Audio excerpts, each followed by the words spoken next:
qué recomendaciones pueden dar, o si solo ustedes las manejan y no mandan a llamar a nadie.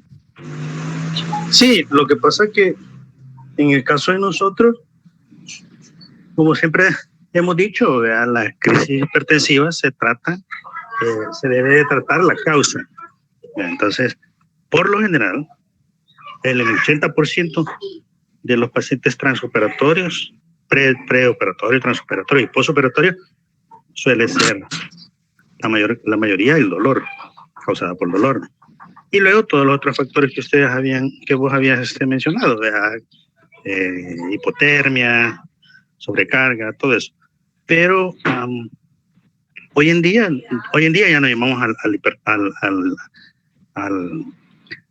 al médico internista, pues, porque la mayoría de los médicos anestesiólogos han hecho un poco de medicina interna. Entonces, el médico internista casi nunca tiene cabida ahí en sala de operaciones, porque a veces ellos no saben ni qué se está haciendo de las cirugías. Entonces, pues al final la interconsulta es con el anestesiólogo y ellos pues suelen dar recomendaciones cuando uno ya ha agotado todos los recursos que tiene a la mano. ¿Y qué se cree que por anestesia? Así es, sí. Y como tú decís también, vea, si está en un segundo nivel o un primer nivel, por supuesto, esas crisis hipertensivas las vamos a se van a referir o se va a pedir otra interconsulta. Pero transoperatorios somos nosotros. Y esta clase es bien importante para eso, que somos nosotros los que vamos a manejar eso. No vamos a suspender la cirugía a media la cirugía para decir, miren, llamemos al médico internista que entre. No podemos. Somos nosotros los que vamos a manejar eso. Bueno, entonces continuando. Dice,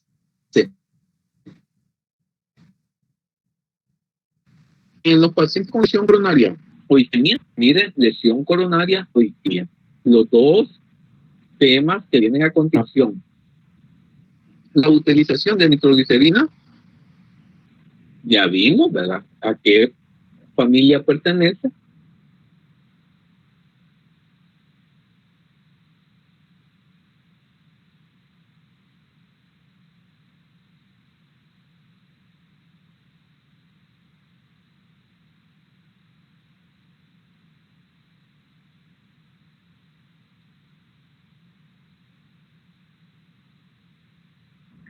Fíjense, es un vasodilatador de predominio arterial, que es lo que les preguntaba la vez pasada y nadie lo investigó. Efectivo, ¿por qué? Por reducir la poscarga. Entonces quiere decir que los otros niños que miden insuficiencia, como se refiere a que el corazón evitar la resistencia, tiene que mencionar este medicamento de manera efectiva en un corto periodo de tiempo. Esto debido a que su acción en segundos y su tiempo de acción es de 1 a 2 minutos. Pero mire, ahí viene un problema. ¿Qué pasa con este? Este medicamento es sumamente delicado porque contiene niveles de cianuro. Por lo tanto, que se liberan al torrente sanguíneo. Infusiones tituladas a 4 microgramos por kilo por minuto por un lapso de 2 a 3 horas. ¿Qué es lo que va a pasar? Pregunta de examen. Pueden llegar a concentraciones tóxicas. Puede causar toxicidad también por la liberación de ¿qué? Óxido nítrico. Ya llevamos 2, miren. Cianuro y óxido nítrico. Liberado a la formación de radicales de hidroxilo y peroxihidroxilo, que en ocasiones, ¿qué va a pasar? Peroxidación de lípidos. Puede causar taquicardia refleja y toxicidad por tiocianiato. Ya tenemos 3. Entonces, cuando les preguntemos de estos tres componentes, inmediatamente van a decir nitroprusiato. Debe de protegerse de la TUS porque es una solución inestable. Requiere un catéter arterial. Aumenta la PIC y la dosis de infusión. Ahí está, 50 miligramos en 250 de salina. La dosis 0.25 microgramos por kilo por minuto. Ahora tenemos ya es más conocido, y ya no es arterial, sino que es vasodilatador venoso. Aquel es arterial, este es venoso. A dosis alta puede vasodilatación arterial, puede ocasionar hipotensión iatrogénica en pacientes con depresión del volumen. Ojo, no solo porque está con la presión arterial le vamos a poner esto, no, hay que ver la causa, ¿verdad? Como ya lo mencionamos, ver la causa. Si está chocado, bueno, hay que ponerle volumen. Se recomienda en pacientes con síndrome coronario, angina, isquemia o en el tratamiento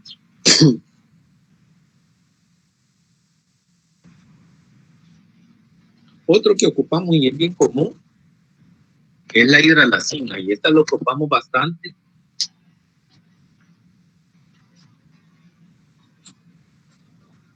en las pacientes embarazadas. Entonces a cada ratito le ponemos 5 y ni siquiera sabemos el mecanismo de acción ni en cuánto tiempo hace su efecto.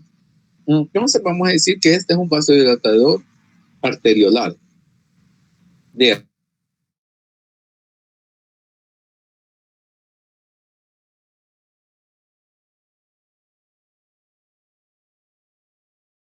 entonces no le estemos poniendo a cada ratito hidralazina, porque después el paciente se choca y ya después ya no es bien difícil poderlo levantar. No se recomienda el tratamiento de crisis hipertensiva por lo difícil de su titulación. Puede desencadenar taquicardia refleja y con esto incrementar la demanda de oxígeno por el miocardio y precipitar episodios de angina. Por años se ha considerado como fármaco de elección en pacientes con preeclampsia, aunque no se ha asociado a la presencia de complicaciones materno-fetales. Inicio lento. La dosis ya se la pueden ustedes. Otro fármaco pues es el esmolol. De este esmolol y el abetalol, pues estos tienen en market, ¿verdad? Para tratar las hipertensiones. Bueno, el esmolol, pues ya dijimos, según la tabla que ocupamos allá, todos los OL son beta bloqueadores, ¿verdad?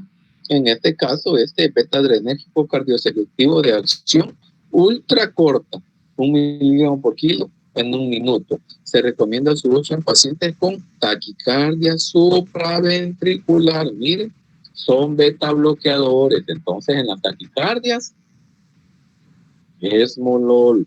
Si es supraventricular, bueno, para los que les toca arritmia, ¿va? Aquí ya lo tenemos, el esmolol.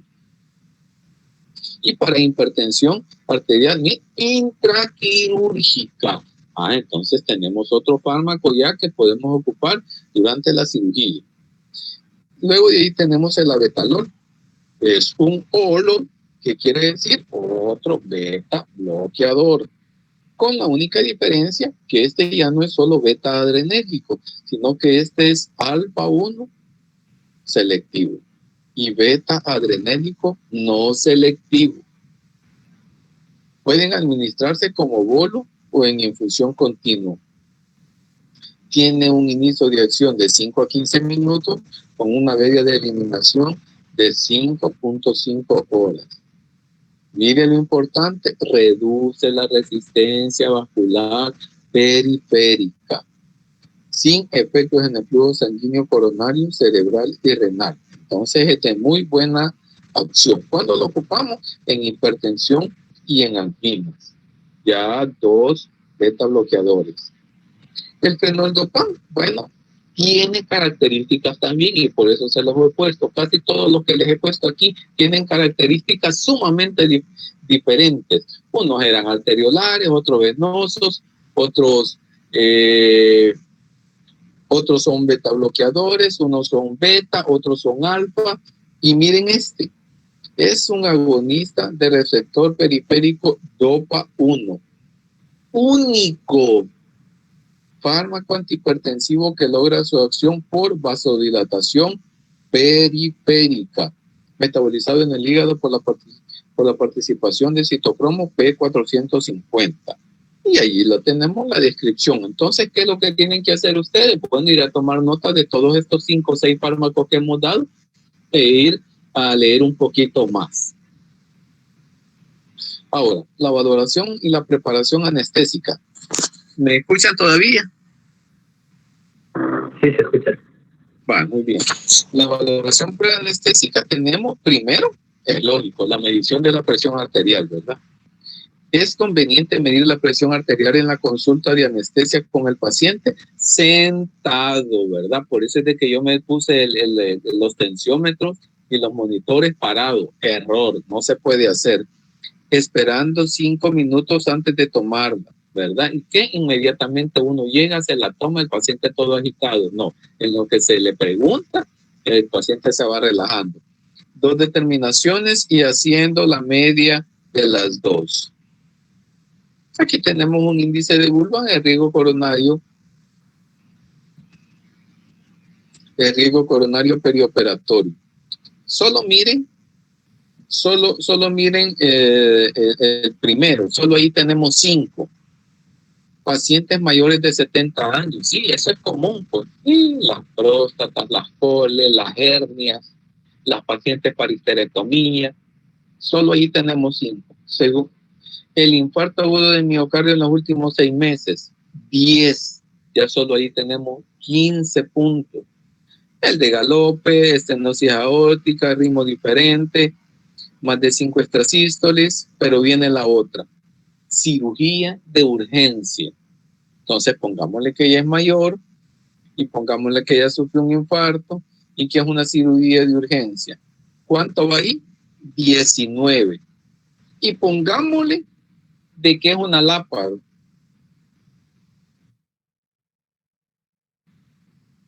23, 24, 23. Y miren qué significa eso. Morbilidad y mortalidad alta, ¿verdad? Entonces, por eso es importante conocer este índice de Goldman. La cirugía urgente y cirugía electiva la vimos en aquel cuadrito. ¿Qué preguntas debemos de hacernos antes de dormir un paciente? 1. ¿Cuál es la urgencia o el riesgo de la cirugía? No es lo mismo un paciente baleado, un paciente de que se fracturó, que es una fractura cerrada, a una fractura expuesta, a una piocolicisto, a una paciente con un apéndice perforada, diferentes esquemas, ¿verdad? Entonces la duermo, sí hay que dormirla porque son emergencias. Pero si de repente ha llegado porque te le inconó el uñero, eso creo que no es emergencia, ¿verdad? A menos que sea diabética, se puede considerar y comenzarla a tratar y hacerle las evaluaciones para bloquearle el dedo. ¿En qué estadio de la enfermedad se encuentra? No es lo mismo de que la paciente tenga 40, 50 años de padecer de hipertensión a un paciente que hasta este momento que llegó a la visita preanestésica por la misma culillera se le subió la presión, ¿verdad? Se supone que el otro paciente ya tiene incluso un daño renal y otro daño, muchos daños que puede tener en el ojo, en el cerebro, en el corazón. Y en cambio el otro va a comenzar a vivir, ¿verdad? Y quizás sea el último, porque si no lo evaluamos bien. Luego, ¿durante cuánto tiempo ha sido hipertenso? Pues yo ni sabía, doctor, hasta ahora. Bueno, quiere decir que este paciente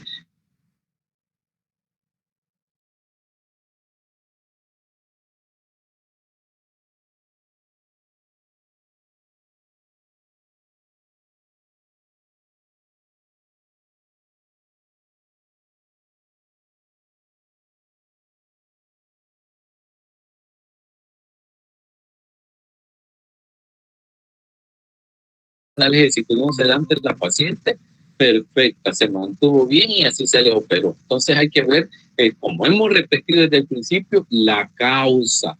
Hay que tratar solo de un solo suspenderla y de un solo ponerle antihipertensivos.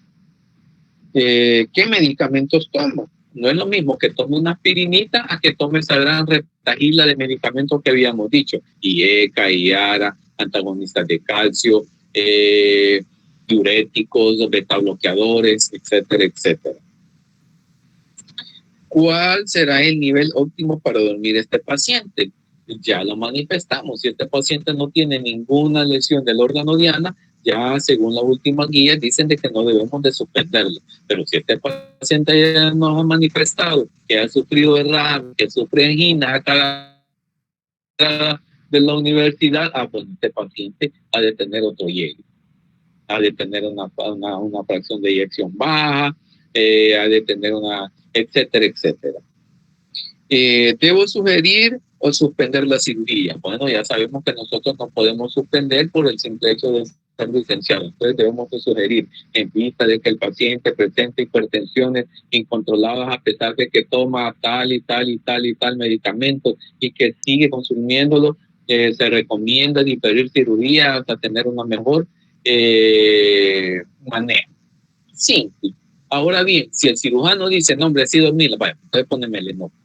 Se le pone nota y pues así nos vamos arriesgando, tomando siempre en cuenta el hecho de que el cirujano le dé la potestad a usted de dormir, no quiere decir, pues si se muere, que se muera. No, porque las consecuencias le va a decir a usted el perito de medicina legal. ¿Usted sabía de que al aumentar, cuánto aumenta la presión, la laringoscopía? Sí, ¿la trató? Sí. ¿Cómo la trató? No sé. Bueno, primer fallo. ¿Usted sabía de que la laringoscopía y la intubación genera una gran cantidad de adrenalina y noradrenalina y usted le suspendió los antihipertensivos? Sí, se lo suspendí. Se lo suspendió. Y que no sabe que no se tenían que suspender, etcétera, etcétera. Y por último lo agarran a uno como no tienen idea. Entonces, no quiere decir que tenemos vía libre para matar a ese paciente solo porque el cirujano dijo de que había que dormir. Y ahí la premedicación, ya sabemos, siempre benzodiazepinas, siempre darle esos antihipertensivos. Ahora está de moda la desmetamidina para aquellos que tienen, ¿verdad? Ahí está la dosis de 0.2 a 0.7 microgramos por kilo. Pues nos ayuda de 3 maneras, ya que es sedante, amnésico y analgésico, ¿verdad? Entonces es una muy buena opción, pero hay que tener cuidado por la bradicardia que da. La monitorización, todo paciente ya sabemos que debe ser monitorizado. Antes solo teníamos el criticón, ahora tenemos una gran cantidad de monitores que nos miden hasta la temperatura. Y máximo hay otros que en otros hospitales que hasta son invasivos. La inducción, pues ya sabemos que si es hipertenso, el que menos debemos de utilizar es la ketamina, y el etomidato quizás es uno de los fármacos más estabilizadores.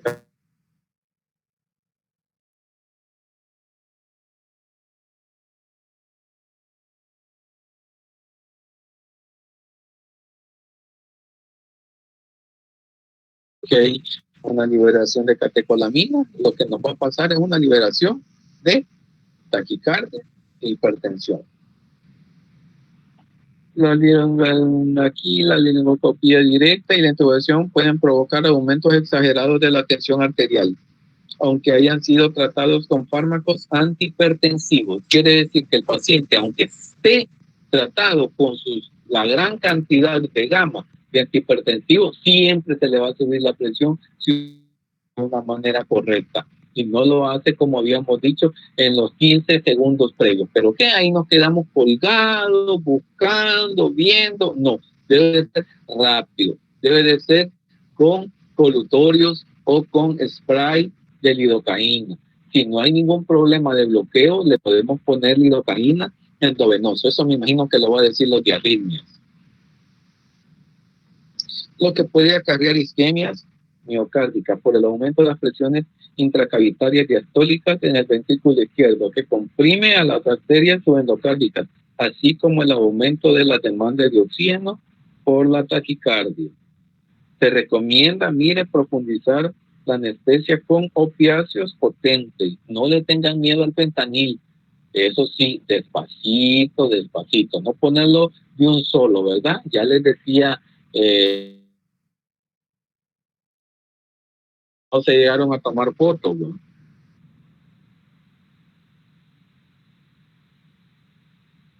Que da de mi fentanil, no es toral leñoso, sino que es rigidez muscular generalizada, pero es por el mantenimiento de la anestesia, pues ajustar la profundidad de acuerdo a los signos vitales del paciente.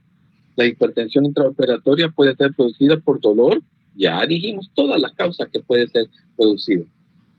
Estos generalmente son los antihipertensivos más usados: nitroprusiato, nitroglicerina, nifadipina, fenoldopam, hidralazina y la betalol. Allá estaba la tablita que les dije que le tomaran un screen, donde están las.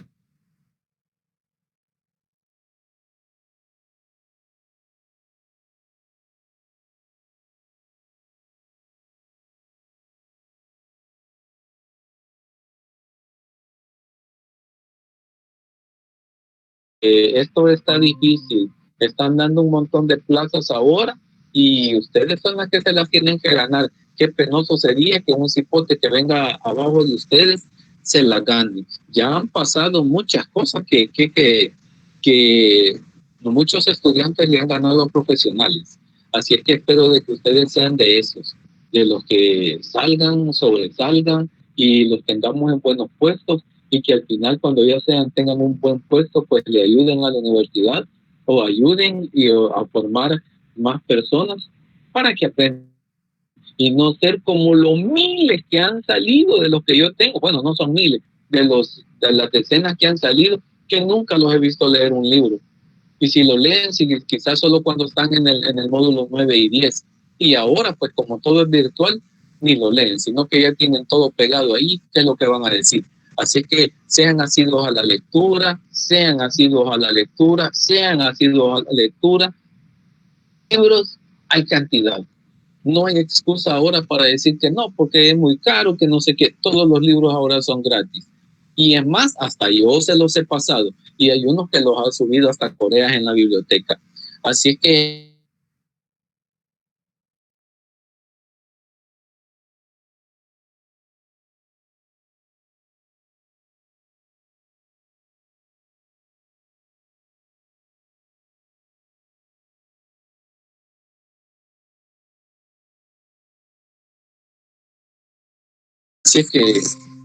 hay que estudiar, ¿verdad?, para salir bien. Ya al tercer tema, recuerden de que viene el examen. Pacheco.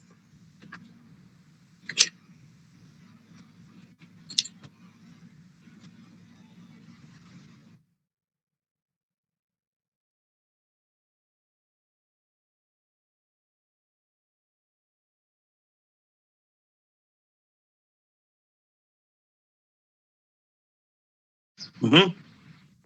Reflexión, o ya no, nos vamos ya. Preguntas. Yo creo que las preguntas deben de ser esenciales. Preguntas, jóvenes. Hola. Buenas noches, Lick. Soy Milagro. Yo sí tengo una pregunta acerca de la suspensión de los antihipertensivos en pacientes que tienen una hipertensión resistente, que la mayoría son manejados con 3 antihipertensivos, que son más que todo un IECA, un bloqueante.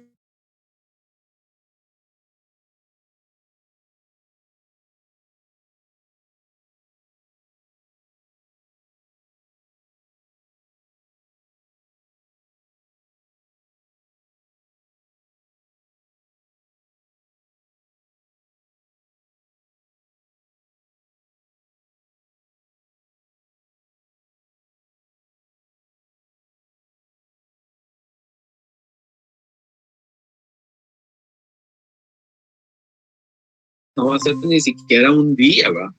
Entonces le vas a decir, vaya, señor, usted se va a tomar solo esta pastillita y esta otra. Y tú recomendás ahí en tu hojita, se recomienda suspender el IECA solo por 12 horas, que sería, nomás termine la cirugía, se le puede volver a administrar al paciente. Si tú consideras que le vas a dar una regional que este paciente va a sangrar un montón, si es una cadera, entonces va a decir, no, este paciente se me puede hipotensar, entonces mejor se lo suspendo y solo le dejo los otros antihipertensivos. Y así va jugando. Ok, gracias, Lick. También con respecto al área de control de la presión arterial, iba a contestar, pero se me fue la señal en ese momento. Yo había encontrado que eran los grupos neuronales en la formación reticular del bulbo protuberencial, porque en el bulbo raquídeo estaba, pero el centro vasomotor.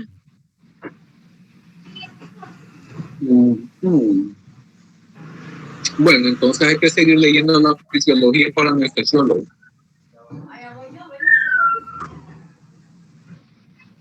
Está bueno. O sea, todo lo que ustedes me dicen es cierto. Es cierto. Yo no lo estoy negando. Pero existe un área. Lick, pero lo que yo le respondí de que se encontraba en la sustancia reticular lo saqué de la fisiología aplicada en la anestesia. Qué bueno. Bueno, entonces hay que seguir leyendo miles.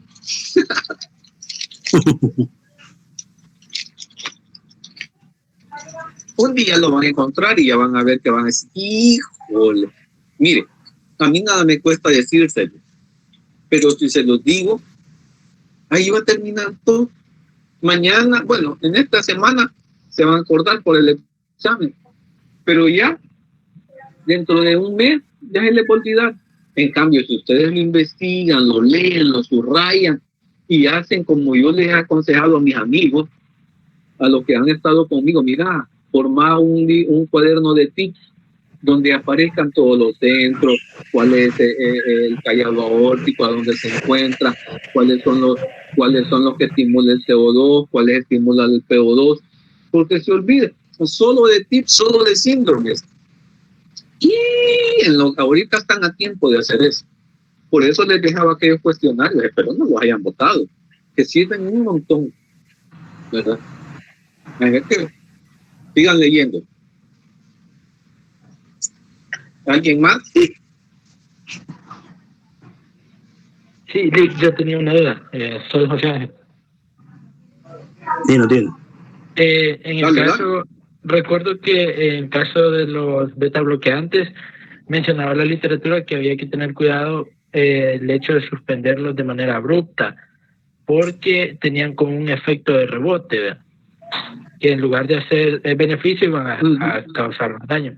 Entonces, ¿entraría ese periodo de 10 horas antes como mínimo o tendría que ser o gradual o cómo?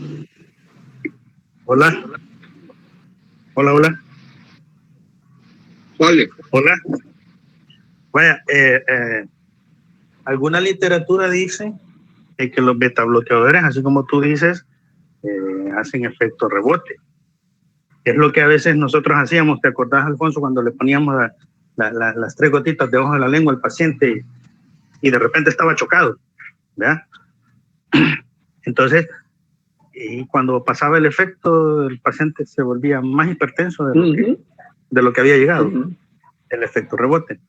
Entonces, algunas literaturas dicen, bueno, los beta bloqueadores, hoy en día hay muchas, ¿cómo se llama? Los han mejorado, no solo son los que ustedes han mencionado, sino que hay unos más recientes que tienen ese efecto de no hacer rebote, pero según el cardiólogo, el intensivista, él le va a recomendar, por ejemplo, si es una cirugía electiva, el intensivista o el cardiólogo que le ha restado los beta bloqueadores, le va, depende del que esté usando, le va a decir suspenderlo horas antes o no suspenderlo. Por lo general, los beta bloqueadores se dan una vez al día, por lo general. Pero si es una cirugía electiva en la que va a ser sometida a las 8 de la mañana, por ejemplo, suelen tomarse a las 6 de la mañana. Pero ojo, como son beta bloqueadores, algunas veces no responden a los efectos. Por ejemplo, los pacientes llegan bien bradicárdicos, entonces no responden a la atropina, por ejemplo. Entonces uno dice, el paciente está bradicárdico, y comienzan ustedes a ponerle atropina. Ojo, eso es un efecto que algunos beta bloqueadores y en algunos pacientes, no en todos, ya lo van a hacer. Entonces, aquí surge una pregunta que ustedes probablemente no se han hecho. ¿Qué hacer cuando no nos hace efecto la atropina, la adrenalina? ¿Qué hacemos? ¿Alguien tiene alguna respuesta acerca de eso?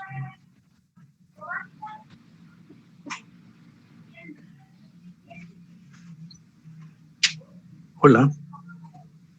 Sí, me escucharon. Sí, se escuchó. Sí, te escuchamos. Bueno, mira, como ellos no contestan, entonces se les va a preguntar, porque en realidad esto es para participar y que ellos saquen la duda. Pero si se quedan así, entonces ni modo, ya no podemos hacer más. Nosotros damos la idea para aclararla, pero en realidad los vemos apáticos. Con respecto a eso, también quería agregar de que generalmente los beta bloqueadores no se suspenden, ¿verdad? Porque dan un efecto de rebote. Y la literatura bien es clara cuáles son los que se deben de suspender. Pero si en un dado caso venimos y no lo suspendemos, no puede pasar lo que dice Pacheco, que el paciente no responda cuando le ponemos atropina y el paciente no mejora. Y uno dice, bueno, ¿qué hace? ¿Y qué hace? Y este paciente llega de repente a 30, a 40, y viene la gran aplicación y le pongo otra atropina y no mejora. Y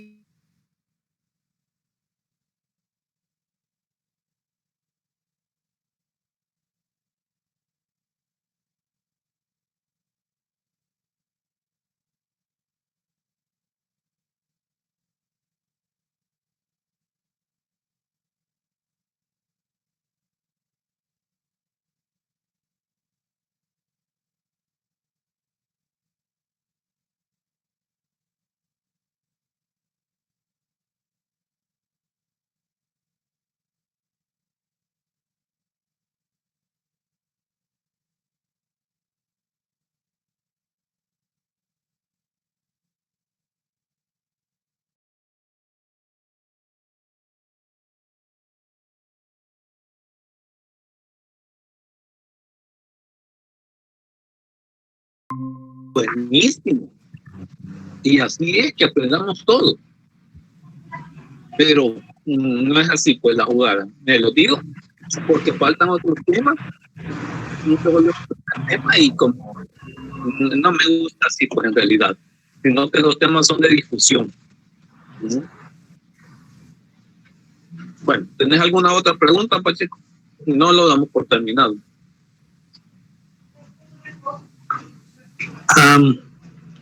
No, una recomendación. Como tú decías, ¿verdad? Cuando llega la paciente a la sala de operaciones, ya viene premedicada o ya viene evaluada, pero la paciente o el paciente llega hipertenso, sea joven, sea adulto, o sea adulto mayor, y llega hipertenso. ¿Te recuerdas que en aquel entonces en la literatura, en Snow decía que una charla médico-paciente, en este caso una conversación de confianza anestesista-paciente, equivalen a 500 miligramos de tiopental? ¿Te acuerdas que así decía la literatura? Entonces, lo que tú decís es cierto, a veces por estar a la carrera, porque llegó tarde el paciente, porque el anestesiólogo se quiere ir, porque el cirujano está preciso, porque tiene una privada, etcétera, etcétera, tantas cosas. Entonces todo el mundo quiere hacer y hacemos las cosas así a la carrera. Pero nosotros con el pasar de los tiempos hemos aprendido que primero llegamos, nos presentamos, le preguntamos el nombre al paciente. Fíjense que a veces las enfermeras o el demás personal dicen, pásame el apéndice o pásame la cesárea. Y eso es una forma muy despectiva, pues, de llamarle al paciente. Entonces nosotros tenemos que darle al paciente la mayor confianza que es necesario. O sea, es una charla previa antes de la anestesia. Vea cómo es su nombre, cuántos años tiene, de qué lo vamos a operar, ya lo han operado antes. Entonces esa charlita, por muy insignificante, mire, yo soy fulano de tal, quien le va a asistir en su anestesia, vea, todo va a salir bien. Vea, algunos, yo tengo compañeros que son ¿cómo se llama? Evangélicos, y hasta se ponen a orar con los pacientes. Y yo al principio decía, este maestro, no hombre, que hostiga, ¿verdad? Pero no, algunos pacientes eso es lo que necesitan. No necesitan a veces ni el midazolam ni el fentanil, sino que lo que necesitan a veces es palabras de aliento, palabras de confianza, darle la confianza. Fíjense que, bueno, yo trabajo en... Contarle del señor Espinosa. Ajá. Sí, teníamos un colega que fue nuestro profesor, el señor Espinosa. Era un señor que conversaba con el paciente, ¿verdad? Lo abrazaba, le daba su confianza, y cuando menos sentía ya le había dado la punción al paciente, y el paciente ni había sentido. Y decía de que el anestesista siempre tenía que andar bonito. Siempre que uno llegaba de alumno, lo paraba. Sí. Y él comenzaba a arreglarle el gorro a uno, le comenzaba a arreglar el esteto, le arreglaba las zapateras. Vaya, hoy sí ya está listo para entrar. Y uno decía, viejito loco que no sé qué. Pero en realidad así debe de ser la mayor presentación para el paciente. Y como dice Pacheco, puchica, palabras claves, que la mayor confianza que le damos al paciente. Ahora, por ejemplo, que llegan aquí, que vienen un montón de bichos, mareros, jóvenes, ¿cómo lo podemos tranquilizar? ¿Qué es lo que se les dice? Hey, ¿qué música te gusta? A mí poneme la 4K, como nombre, ahorita te la ponemos. Y ya el paciente comienza a disipar aquella preocupación que tiene. Hay muchos que dicen, no, a mí no me gusta esa música, yo soy cristiana. Ahí le andamos coritos también y comenzamos así es. Disminuir su estrés. Entonces, por eso ustedes de ya deberían dar su gran repertorio de perreo, de música clásica. A los viejitos hay que ponerle estribillo. Y miren, Esparta feliz. ¿Por qué? Porque de repente, más que todos los hipotes son más ansiosos, los 14, 15 años. No, hombre, que vos sos de real. No te creo. Sí, que no sé. Y ya así se les va olvidando todo.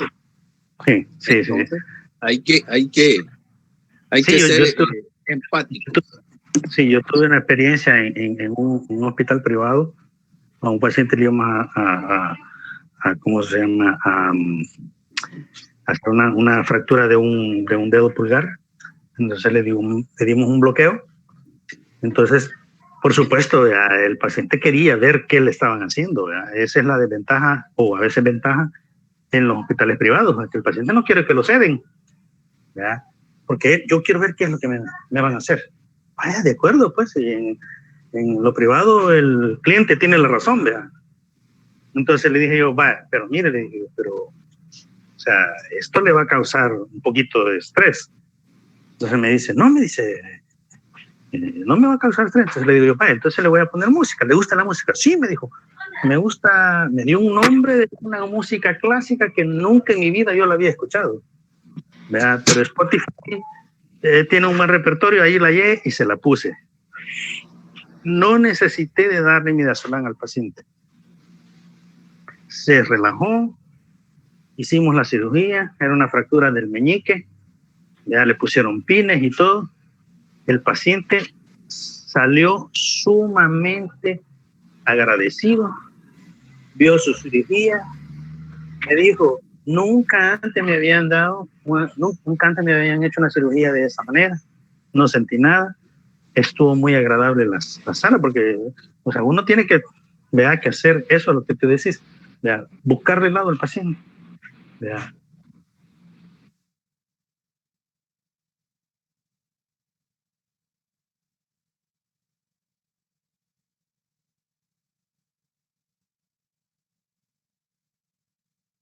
Otra cosa que se me olvidaba, cuando vamos a atender al paciente, tenemos que decirle qué es lo que le vamos a hacer. Yo me he fijado que otro personal, no nosotros, llega y le dice, quítese la gabacha. Pues, por ejemplo, las señoras mayores o las señoras jóvenes, por ejemplo, las embarazadas, que se quiten la gabacha, si es lo único que le va cubriendo el cuerpo, ¿verdad? Entonces, quítese la gabacha. No, ¿verdad? Uno tiene que decirle, le voy a poner este aparato aquí en su pecho, unos electrodos, que o sea, uno tiene que explicarle paso a paso al paciente para que no sienta aquel estrés. O sea, a mí me han dicho pacientes, las embarazadas jóvenes, ya me han dicho, mire, deme la mano, le quiero agarrar la mano. Y a veces me agarran la mano y me aprietan la mano y le digo, tranquila, todo va a salir bien, ya vamos a ver a su bebé. Y ahí voy conversando con ellas y les digo, ¿y qué va a tener? Ah, una niña. ¿Y cómo se va a llamar? Ah, Brittany María.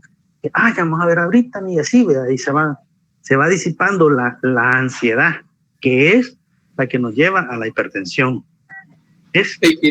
Con respecto a lo que dice, dice Pacheco, también hay una cosa muy cierta, especialmente con la señorita. Por supuesto, incluso el varón también tiene pudor, pero sí, con las señoritas es más delicado.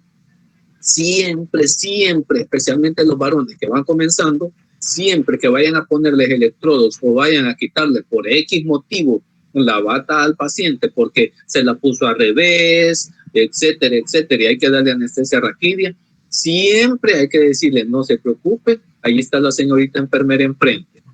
O, en el caso, está la licenciada de anestesia o el licenciado, no se preocupe, ahí hay alguien que está viendo, ¿verdad? Para evitar un malentendido. Sí, así es. Y otra cosa, por ejemplo, le voy a dar un piquetito en su espalda, va a arder un poquito. El paciente ya está advertido, va a sentir esto, va a sentir lo otro. O sea, uno le advierte, es como cuando uno le va a poner el fentanil, al paciente le dice, mire, le voy a poner un medicamento que le va a hacer sentir bien mareado. Si uno le advierte al paciente, ya me estoy sintiendo mareado, sí. Pero yo tuve un paciente que, un estudiante X, le dije yo, ponle fentanil. Le pone fentanil y no le avisa. El paciente X así masito se tira de la mesa porque sentía que todo le daba vuelta. Entonces le dije yo, ¿no le explicaste lo que iba a sentir? No. Tenemos que decirle al paciente.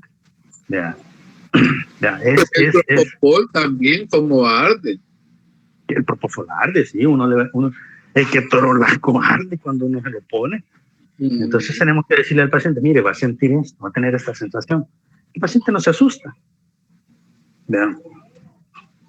Bueno, creo que ese sería mayor. Y si tienen alguna pregunta más, pues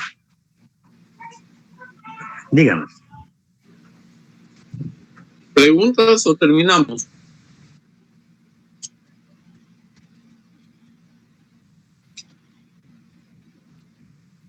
Bueno, entonces la otra semana estaremos viendo el segundo tema, que es infarto, ¿va? Tal vez muchos me van a decir de que están suspendidas por la plataforma. Nosotros no utilizamos la plataforma, sino que utilizamos este Google Meet. Por lo tanto, no están suspendidas las clases, ¿verdad? Entonces, espero que se preparen los de infarto, que estudien, no solo estudien el pedacito, sino que estudien los libros que les he dado, especialmente Stolting. De Stolting están muy completos y de allí solo van sacando las ramitas, ¿verdad? Para ir ampliando cada pedazo que corresponde, los tipos de infarto, cuáles son las características del infarto, en el complejo cuáles son los que se ven afectados, cuáles son las troponinas alteradas, cuáles son los valores normales, cuáles son los signos, cuáles son los anteriores, los posteriores, un montón de cosas bonitas que vamos a aprender. Por ejemplo, espero de que lo hagamos dinámico. Pues esto es para ustedes, porque como les repito, nosotros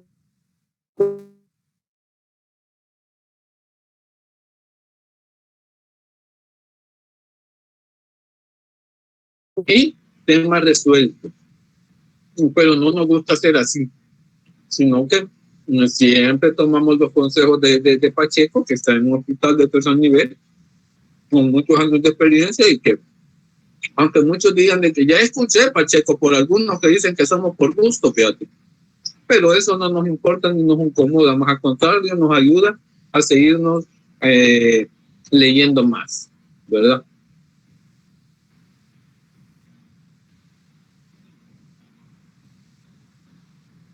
Bueno, creo que ya todos se murieron.